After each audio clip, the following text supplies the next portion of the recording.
Bonjour Suzy, bonjour Marie-Laure, bonjour Gilles. Bon, à l'époque, on n'avait pas le choix. On vit dans un monde, faut voir.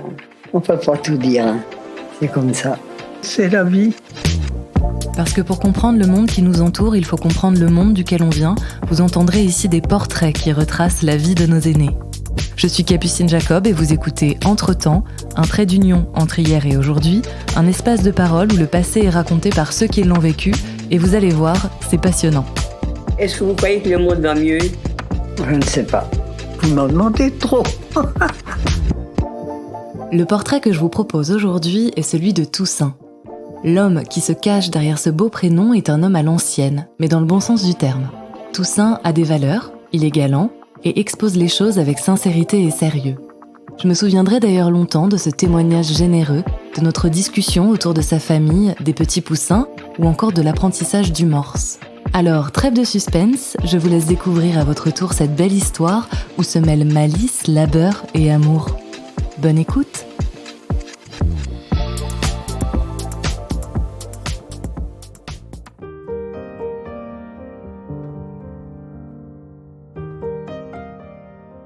Je suis né à Plélo le 30 janvier 1927.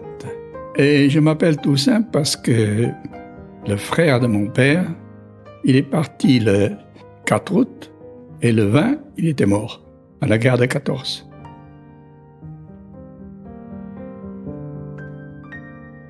Mon père avait fait toute la guerre de 14. Il était revenu un petit peu asthmatique. Il avait été gazé. C'était des gens, ils étaient heureux, même qu'il n'y avait pas beaucoup d'argent. Oui, alors je vais vous raconter une petite anecdote avec mes sœurs, parce que mes sœurs, étaient plus âgées que moi un peu. L'aînée s'appelait Louise, ensuite c'était Marie, et la troisième Reine. Alors là, mes sœurs me taquinaient un peu, bien sûr, et ils me montraient la lune un soir, un beau soir. Ils me disaient, tiens, regarde un petit peu la lune là. Donc, tu sais, il y a un petit bonhomme dans la lune là qu'on voit là. Et ça, c'est un enfant qui a désobéi à ses parents. Alors, on va faire une expérience. Ils m'ont assis sur un bio.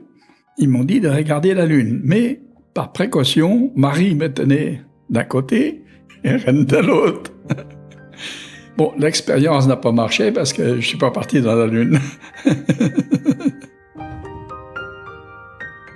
Mais enfin, des fois, je suis dans la lune quand même, mais je reviens quand même. J'avais donc 5 ans à cette époque, et j'ai piqué une colère terrible. Je me suis roulé dans la poussière, c'était au printemps, parce que je voulais aller à l'école. Mes sœurs étaient à l'école, il n'y avait que moi qui n'étais pas à l'école. Et là, j'ai donc été à l'école à Tréguidel, avec un instituteur, donc la petite école, qui était super, Monsieur Conciliari, un Corse.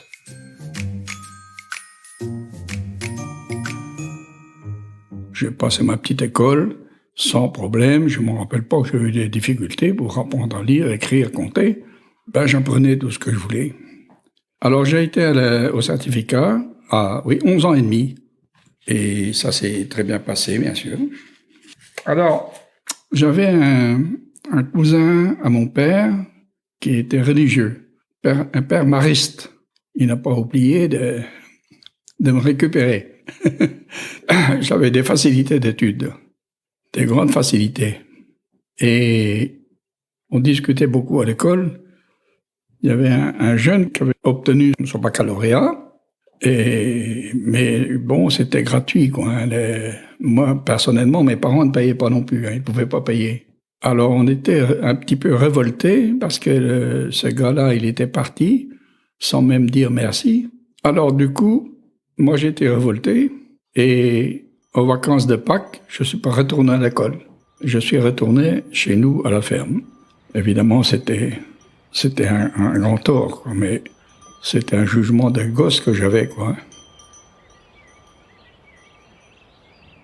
Eh bien, je participais aux travaux de la ferme Et puis, comme la ferme n'était pas très grande, on faisait des travaux pour les personnes qui avaient un champ ou deux, quoi.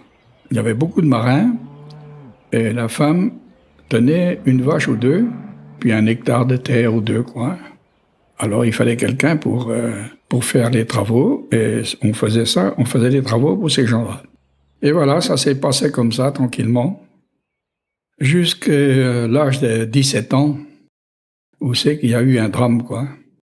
C'était la guerre. Il y avait un maquis à côté de chez nous, et mon père s'est trouvé pris dans le maquis, et il a été brûlé vif avec 2 autres personnes. Et là, ça a été un peu la galère pour ma mère, parce que la petite ferme qu'on tenait, les propriétaires se sont fait un petit peu soudoyer pour le fermage. Ma mère ne pouvait pas payer, bien sûr, parce que là, le statut du fermage n'existait pas encore. Et nous avons donc atterri dans les logements de la Saudrée qui n'avaient pas été brûlés. Et les gens nous ont soutenus. Ils nous ont donné des terrains à cultiver pour nourrir nos bêtes. La personne qui exploitait les terrains de la Saudrée nous a laissé 2 ou 3 champs. Et ça a commencé comme ça. Parce qu'on était quand même dans un cas un peu exceptionnel. Il n'y avait plus de père. Ma mère était seule. Et mes sœurs travaillaient à l'extérieur. On avait donc quelques vaches qu'on avait gardées quand même dessus la ferme, et puis 2 chevaux. On a continué un petit peu l'exploitation comme ça. Petit à petit, on l'a agrandi au fur et à mesure. Et petit à petit, on a eu donc toutes les terres de la Saudrée. Il y avait environ 20 hectares, je crois. Oui, à peu près.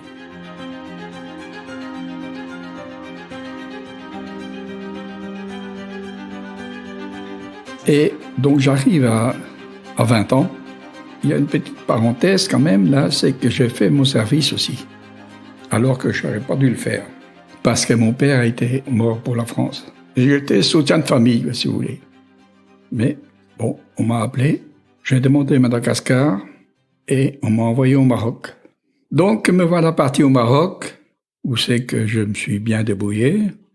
Je me suis inscrit au cours de radio. J'ai appris le morse. Alors c'est des points, des traits et des points, pour désigner chaque lettre. SOS, c'est un point, un trait, un point. Ah ben, je voulais apprendre, hein.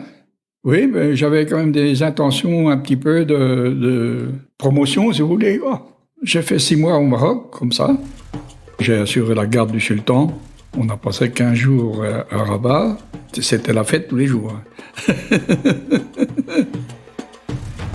On avait un fusil, mais pas de cartouche. On était là pour la parade, quoi. Il fallait bien sûr être briqué impeccable, c'est tout.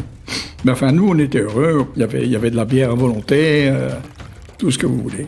Du Maroc, on m'envoie à l'école des sous-officiers à Casablanca. On nous a dit, ici, celui qui n'apprend pas, c'est le Niouf. Donc, c'est la prison. Alors, j'ai eu un coup de chance, c'est qu'à ce moment-là, il est venu un ordre de Paris, me libérant comme soutien de famille. C'était en 1948. J'étais 3 semaines à la maison. Rappelé à cause des grèves. Les grèves en France, il fallait mobiliser l'armée s'il y avait besoin.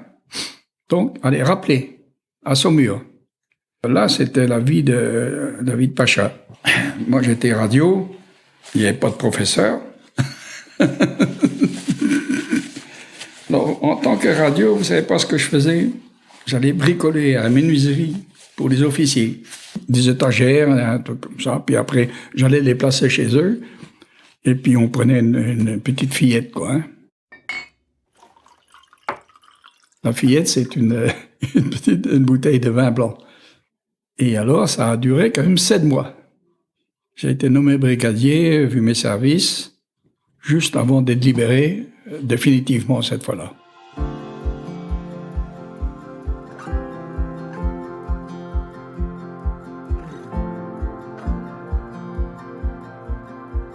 Et donc, c'est là que j'ai connu Anne, mon épouse, ma future épouse. Figurez-vous que j'ai fréquenté Anne pendant 6 ans. Je ne voulais pas me marier avant d'avoir une ferme qui soit à peu près compétente, quoi. Ça a été assez mouvementé, hein, parce que j'allais un dimanche, après j'étais 1 mois ou 2 sans aller la voir. Et puis je recommençais. Ben, parce qu'on avait des copains. Alors on faisait des tournées en vélo, on allait au bal, et on retrouvait Anne de temps en temps au bal. À cette époque-là, vous savez, ce n'est pas l'époque de maintenant. On savait très bien que si on mettait quelqu'un enceinte, on se serait marié avec. C'était une question d'honneur. Pour éviter, il valait mieux pas toucher. Ah oui, on savait très bien que non, il fallait pas jouer avec. Oh oui, parce que si on avait voulu, évidemment. Non, si j'avais couché avec quelqu'un, eh bien, je me serais senti obligé. J'ai eu un coup de chance, Anne est restée là, puis moi j'ai continué à la voir. C'était celle-là, c'était pas une autre. On avait quand même discuté sérieusement. Hein. Je lui avais demandé si elle voulait des enfants, combien qu'elle en voulait. On mettait les choses vraiment au clair. Et donc c'est pour ça qu'il n'y a pas eu aucun problème non plus après, quoi.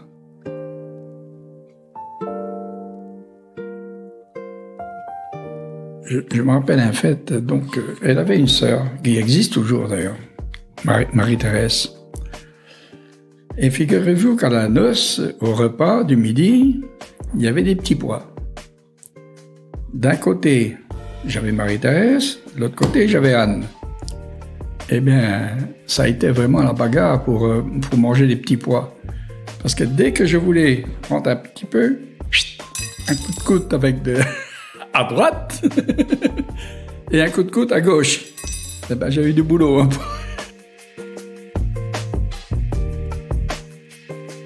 Oui, parce qu'elle était habituée à la ferme. Ils tenaient 15 hectares. Et puis un dimanche, on dit, bah, tiens, on va aller dire bonjour à monsieur et madame Conan, qui étaient des amis de la famille d'Anne. Alors, on a été leur dire bonjour, tous les deux. Et il nous dit comme ça, avant qu'on parte, vous ferez beaucoup mieux de venir travailler avec moi. Bon, ça nous a trotté dans la tête. On a réfléchi pendant 3 semaines. Et puis, on a téléphoné à M. Conan. On dit, madame, c'est OK, on va chez vous. Et c'est comme ça que j'ai commencé à apprendre le métier dans les poussins. J'ai été 4 ans et demi chez lui. Et puis, il y a une petite ferme qui s'est trouvée être à vendre, quoi. Ça s'appelait Les Madrettes.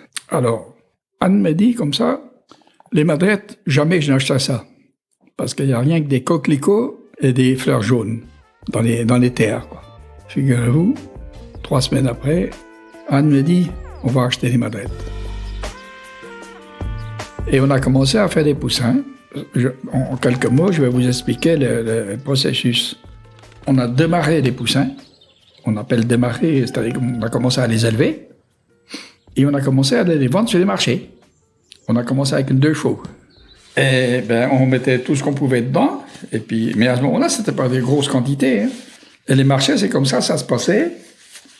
Les gens achetaient beaucoup des petits poussins d'un jour aussi. À ce moment-là, pour mettre sous les poules.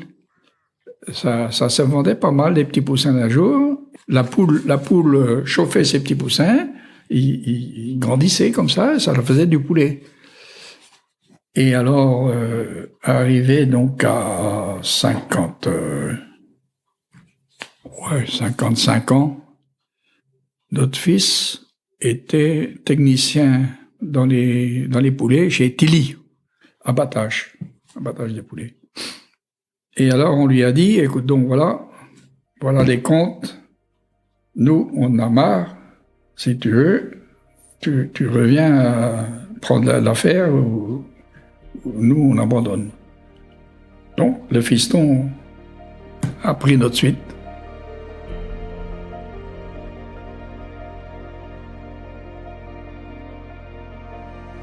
Mais nous, on a travaillé beaucoup, même trop peut-être, mais on ne voulait pas que nos enfants soient comme nous. On voulait qu'ils soient instruits, quoi. Et ma foi, ça n'a pas trop mal réussi. On avait le moyen de leur payer des études dans les écoles privées, quoi.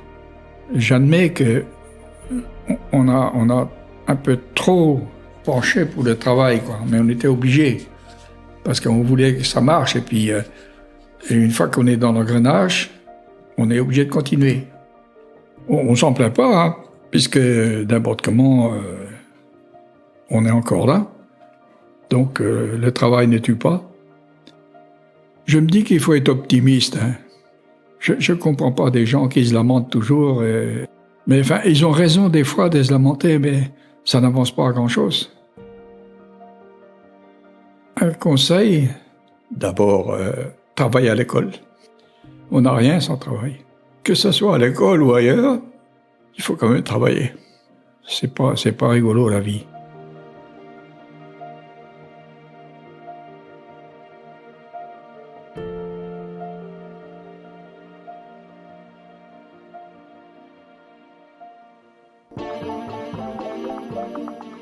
C'est la fin de cet épisode.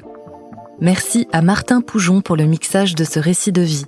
Si vous avez aimé ce podcast, n'hésitez pas à en parler autour de vous, à le partager et à laisser 5 étoiles. À très vite!